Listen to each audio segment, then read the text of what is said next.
Selamat siang menjelang sore. Assalamualaikum warahmatullahi wabarakatuh. Pertama saya ucapkan kepada TEDx MCU yang sudah mengundang saya pada hari ini. Tapi mohon maaf suaranya habis batuk ya, agak-agak serak-serak basah. Dan tentu saja kepada para speaker kita yang luar biasa. Saya banyak mendapatkan inspirasi dari teman-teman semua dan saya yakin semua yang hadir di sini juga akan mendapatkan hal itu. Mohon maaf yang besok mau UTS tidak akan diujikan ya, tapi Anda akan mendapatkan yang lebih baik hari ini. Ya baik, saya akan tadi ada membawakan tentang arwah, hantu dan segala macam. Saya akan membawakan sebuah mantra ya, dan sebuah kaos dan sebuah pen. Sebagai pembuka saya akan putarkan sebuah video. Silakan Mas.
Ya, teman-teman, mohon maaf ada yang mungkin agak lebay atau narsis di sana. Tapi niat saya berbagi dengan teman-teman tadi katanya show off yang baik-baik. Mudah-mudahan ada yang baik-baik. Siapa yang mau keliling dunia di sini? Oh, semuanya mau ya. Dan kemauan itu, teman-teman, menurut saya harus dimulai dengan sebuah mantra, dengan sebuah tekad, dengan sebuah keinginan yang luar biasa. Boleh maju Mas, next. Semua itu terjadi pada saya dimulai dengan sebuah kejadian di sebuah tempat. Ini namanya Danau Maninjau di pedalaman Sumatera Barat. Ada yang sudah tahu Danau Maninjau? Pernah ke sini? Di sinilah saya lahir, bukan di tengah danaunya ya. Di pinggir danaunya ada sebuah kampung namanya Nagari Bayur. Dan disinilah ketika saya lahir sampai umur 15 tahun. Saya bercita-cita kemudian untuk rencananya mau masuk ITB lah, mau masuk SMA. Tapi kemudian ibu saya bilang, emak saya bilang, nak kamu jangan masuk SMA. Kamu mau masuk pesantren saja. Dan saya sebagai anak ABG berontak, kenapa saya harus masuk pesantren. Tapi dalam budaya Minang kami mengenal namanya Malin Kundang. Ada yang kenal Malin Kundang? Kalau melawan semua orang tua jadi batu. Jadi mungkin saya dulu ngeri juga, kemudian saya mengikuti kata orang tua. Baik mak, saya akan tetap pergi, disuruh masuk sekolah agama dan merantau jauh ke Jawa. Walaupun dengan setengah hati. Dan itu saya naik bus bisa 2 hari 2 malam, bisa 3 hari kalau pecah ban. Dan itu jauh sekali tempatnya. Next. Sekali lagi, ini adalah kira-kira lokasi pesantren saya, namanya Pondok Modern Gontor. Luasnya sekitar 15 hektar. Penduduknya 3.000 orang, in the middle of nowhere. Teman-teman yang sudah membaca Harry Potter mungkin akan bisa membayangkan saya itu seperti Harry Potter dulu. Harry Potter naik kereta, saya naik bus, bus malam. Tapi benar, kita masuk ke sebuah tempat in the middle of nowhere. Dan unik dan aneh. Salah satu keanehannya penduduk di sini sekitar 3.000 orang, they don't speak Indonesian. Mereka hanya berbicara dalam bahasa Inggris seminggu dan bahasa Arab seminggu selama 24 jam. Dan apa yang terjadi? Kami kalau mimpi, kalau ngelindur sudah bahasa Arab, bahasa Inggris seperti itu. Dulu waktu di Bandung saya mimpinya bahasa Sunda. Next. Ini adalah sekolah saya. Ya ingin saya ceritakan di sini bahwa sebuah keterpaksaan awalnya. Saya disuruh oleh ibu saya untuk masuk pesantren. Tapi yang terjadi setelah 4 tahun di sana adalah sebuah kesyukuran yang luar biasa. Kenapa? Karena di sana saya bertemu guru-guru yang inspiratif yang luar biasa. Guru-guru yang bercerita bukan cuma tentang ilmu, tapi tentang hidup. Yang mengajarkan kehidupan, bukan cuma agama. Dan salah satu yang membekas sekali dalam hati saya adalah sebuah kata-kata. Next. Sekali lagi. Ini adalah mantranya. Manjada wajada. Di hari pertama di kelas saya dulu mengira pesantren itu orangnya akan sarungan saja ya. Tiba-tiba yang masuk kelas saya seorang yang berpakaian baju putih, lengan panjang, pakai dasi seperti seorang pegawai bank. Dan tiba-tiba dia berteriak, manjada wajada. Kami anak baru, mulutnya nganga semua, ini siapa ini masuk kelas teriak-teriak. Dan dia tidak berhenti sekali, diulang lagi manjada wajada. Dan sekelas kita disuruh meneriakkan hal yang sama. Dan setiap orang di hari pertamanya mendapatkan perlakuan yang sama. Semuanya meneriakkan hal ini. Dan kemudian Ustadz ini bilang, kalau kalian ingat seumur hidup, manjada wajada. Siapa yang bersungguh-sungguh, dia sebetulnya yang berhasil. Sejak itu rasanya masuk ke alam bawah sadar kami, ke semua urat darah kami, bahwa keberhasilan, kesungguhan adalah berteman. Keberhasilan apapun yang kita dapat, tidak ada melalui cara lain selain kesungguhan. Dan itu lintas semuanya. Lintas budaya, lintas negara, lintas agama. Siapa yang bersungguh-sungguh dialah yang berhasil. Dan teman-teman itu yang kemudian saya ceritakan juga dalam novel saya Negeri Lima Menara, juga novel kedua saya dan dalam film. Ada yang baca novelnya? Ada yang nonton filmnya? Ya. Baik, lanjut. Inilah mantra dan sebagai saksi sejarah, saya masih menyimpan catatan hari pertama itu. 6 Juni 88, banyak yang belum lahir di sini? 6 Juni 88, hari itu saya diajarkan sebuah mantra yang begitu merubah hidup saya. Manjada wajada. Yang bersungguh-sungguhlah yang berhasil. Teman-teman kalau melihat banyak orang yang berhasil sekarang, jangan lihat keberhasilannya. Tapi cara dia mencapai itu. Dan itu sebaiknya yang kita tiru. Next. Jadi yang diajarkan selain manjada wajada adalah maknanya. Maknanya adalah kita melebihkan usaha kita di atas rata-rata orang lain. Segala sesuatu yang kita lebihkan, biasanya hasilnya juga lebih. Teman-teman misalnya mau dapat A semester ini, lebihkan usaha. Mudah-mudahan akan dapat. Caranya gimana? Lihat temannya. Wah, teman satu kos saya belajarnya 3 jam, ya tambah deh 3,5 jam. Wah, teman saya bikin paper 10 buku referensinya, tambah jadi berapa buku? 11 buku misalnya. Wah, teman saya makan 3 piring, itu nggak usah dilebihin. Jadi kita lebihkan usaha dari orang lain, biasanya hasilnya akan lebih. Itu hukum alam yang paling terkenal, tapi yang paling kadang-kadang suka kita lupakan. Apa yang terjadi? Saya dari seorang anak kampung masuk pesantren, impiannya tinggi, tapi karena saya mencoba terus. Belasan tahun kemudian, ini adalah pemandangan dari ruang kantor saya ketika saya menjadi wartawan di Voice of America di Washington DC ketika musim dingin. Bahwa ternyata dengan semangat manjada wajada tadi, apapun yang tidak mungkin kok jadi mungkin. Next. Satu hal teman-teman, banyak orang berbicara tentang impian, kadang-kadang kita bosan, impian lagi. Satu hal lagi, semua yang nyata dalam hidup kita sekarang ini pernah jadi impian seseorang. Artinya apapun yang teman-teman impikan sekarang bisa jadi nyata nanti. Kalau teman-teman berjuang, kalau teman-teman berusaha. Berapa tahun kemudian, saya pikir waktu itu saya belajar di Gontor, saya punya buku reading, dalam pelajaran buku reading itu ada tata cara menghentikan taksi kalau lagi lewat di Trafalgar Square. Bilang, taxi, are you free?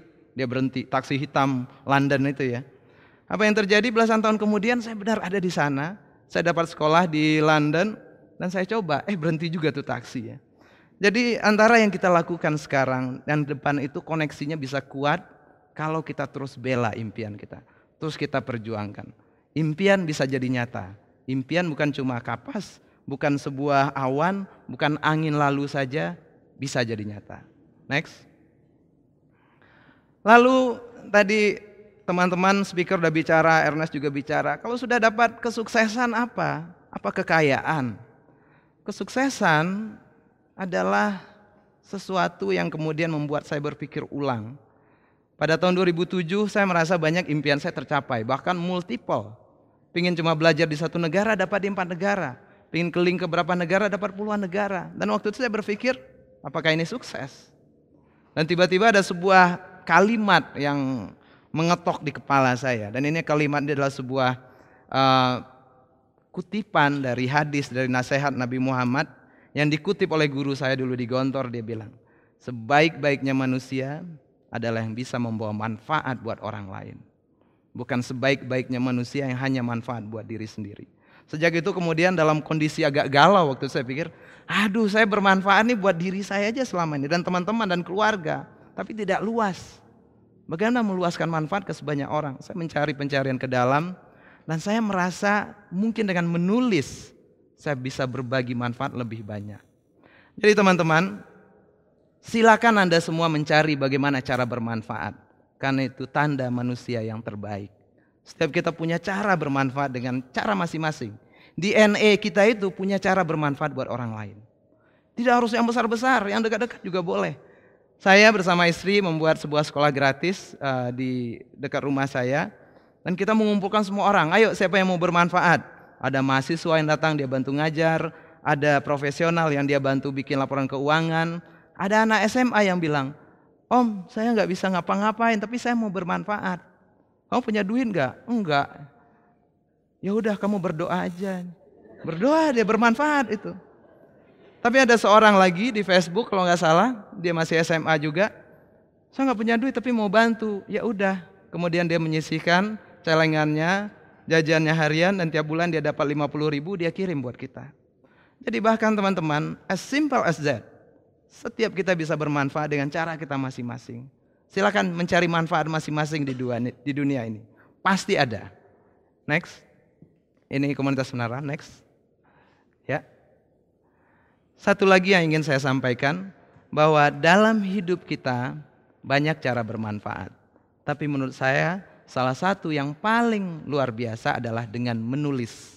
Dengan sebuah pulpen di sini. Tapi sekarang Anda bisa mengetik ya. Menulislah. Next. Ada seorang ustadz saya dulu di Gontor bilang gini, menulislah kamu jadi awet muda. Wah, yang cewek-cewek pada seneng gitu ya. Lalu kita protes, kok bisa awet muda ustadz? Emangnya jamu menulis? Dia bilang, kamu kalau menulis dan ketika umur kamu sampai, yang meninggal dan yang dikuburkan itu apa? Hanya jasad kamu. Tulisan kamu tidak akan pernah dikubur. Teman-teman juga begitu, nanti teman-teman sampai ajalnya, yang dikubur teman-teman hanya badan saja. Semua blog, semua Twitter, Facebook, paper, buku, semuanya akan terus hidup. Akan terus dibaca. Dan kalau tulisan itu bagus, kalau tulisan itu bermanfaat, dia akan terus mengirim kebaikan kepada kita. Terus mengirim kebaikan tanpa batas. Makanya teman-teman akan terus awet muda. Karena dapat kebaikan terus. Sebaliknya kalau tulisannya jelek, itu yang bermasalah. Nah, bahkan sebuah status pun dalam Twitter atau Facebook. Saya mohon maaf boleh tanya, teman-teman punya teman yang seumur yang sudah meninggal? Dia punya akun FB, Facebook? Punya Twitter? Ada yang nutup akunnya enggak? Ada yang update enggak? Itu gawat ya kalau ada yang update ya. Oke, lihat.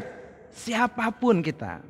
Kalau udah meninggal, jejak tulisan kita akan tetap ada, apalagi di zaman digital. Makanya make sure every single one yang pernah kita tulis, tulislah yang baik-baik.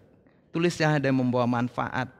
Coba misalnya nanti puluhan tahun lagi kita udah nggak ada, cucu kita bilang, gila nih nenek gue galau tiap hari. Dia lihat status kita kan. Jadi bahkan sebuah status pun tulislah yang baik. Dan bagaimana menulis itu? Setiap kita menurut saya bisa nulis. Setiap Anda di sini adalah ahli menulis menurut saya. Percaya apa enggak? Ada yang percaya, ada yang enggak. Setiap kita paling tidak ahli menulis SMS, BBM, dan status. Jadi itu sebetulnya bisa kita lakukan. Dan saya menulis novel saya 1,5 tahun, yang saya lakukan adalah menyicil saja. Setiap hari saya nulis setengah jam, 1 jam. Saya lakukan setiap hari, sedikit-sedikit lama-lama menjadi buku. Kita ganti ya. Teman-teman, di Maranatha atau di Bandung ini setahun berapa hari? 365 hari persis sama di kampung saya ya. Misalnya nih, mulai hari ini teman-teman menulis 1 halaman sehari, dilakukan selama setahun, dapat berapa halaman tahun depan? 365 halaman setebal novel saya. It's possible. Mungkin teman-teman menulis kalau mau. Wah, 1 halaman berat, setengah halaman juga nggak apa-apa, masih 200-an halaman. Wah, setengah halaman berat, 1/4 halaman juga boleh. Dan saya curiga yang teman-teman tulis setiap hari sudah lebih dari 1 halaman. Coba deh kumpulin semua status ya, semua Twitter, semua SMS sehari di print, jangan-jangan 2 halaman. Dan saya yakin menjadi 10 halaman di masa galau. Itu luar biasa itu. Jadi menulis adalah salah satu cara untuk bermanfaat. Dan setiap kita bisa menulis. Tidak harus novel, bisa cerpen, bahkan bisa hanya sekedar status, tapi yang membawa manfaat. Karena menulis itu melintasi masa kita. Menulis itu melintasi geografis. Menulis itu satu lagi lebih kuat dari peluru. Sebuah peluru teman-teman akan membunuh orang ketika menembus kepala seorang. That's it. Sebuah kata akan bisa menembus ratusan kepala, ribuan kepala, jutaan kepala. That's the power of writing. Silakan menulis. Next. Jadi teman-teman, dalam hidup ini menurut saya kadang-kadang kita perlu sebuah mantra. Bukan buat sakti, bukan abrakadabra ya. Tapi sebuah mantra yang menguatkan kita. Bagi saya adalah manjada wajada. Lalu juga punyalah sesuatu tujuan, sebuah alasan, sebuah cause. Kalau menurut saya untuk menjadi yang terbaik adalah yang bisa bermanfaat buat orang lain. Dan tentu saja silakan menulis. Menulis Anda akan menjadi awet muda, akan selalu ada kapan saja. Sebagai penutup, saya ingin mengulang mantra ini. Mau mencoba mantranya enggak? Jika Anda punya impian, punya segala macam, kita teriakkan bersama-sama manjada wajada.